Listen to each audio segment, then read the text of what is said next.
हविदात्मोति परं तदेशाभ्यक्ता सत्यं ज्ञानमनन्तं ब्रह्म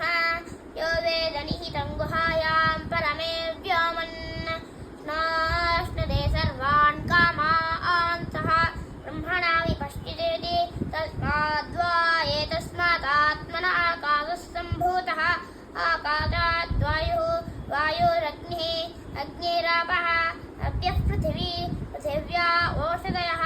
ओषधेभ्योऽन्नम् अन्नात् पुरुषः स वा एजपुरुषोऽन्नरसमयः तस्येधमेव विरः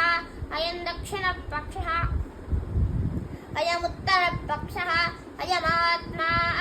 इदमम्बुच्छं प्रतिष्ठा तदप्येष श्लोको भवति अन्नाद्वैः प्रजा प्रजायन्ते या काष्ठपृथिवी कृषिताः अतो अन्नेनैव जीवन्ति अतैनदपीयन्त्यन्ततः अन्नगुं हि भूतानां ज्येष्ठम्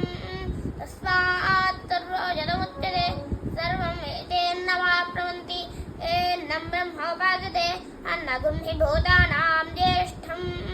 तस्मात् सर्वजलमुच्यते अन्नात् भूतानि जायन्ते जातान्यन्येन वर्धन्ते अद्यते द्विजभूतानि तस्मादन्नं तदुच्यते तस्माद्वा एतस्मादन्नसमयात् अन्योऽन्तरात्मा प्राणमयः तेनैष पूर्णः स वा एजपुरुषविद एव तस्य पुरुषविदताम् अन्वयं पुरुषविदः तस्य प्राण एव दिरः व्यानो दक्षिणपक्षः अपानो उत्तरपक्षः आकाश आत्मा पृथिवी पुच्छं प्रतिष्ठा तदप्येष श्लोको भवति प्राणन्ति वा अनुप्राणन्ति मनुष्या प्रसवत्सये प्राणो हि भूतानामायुः तस्मात् सर्वायुषमुच्यते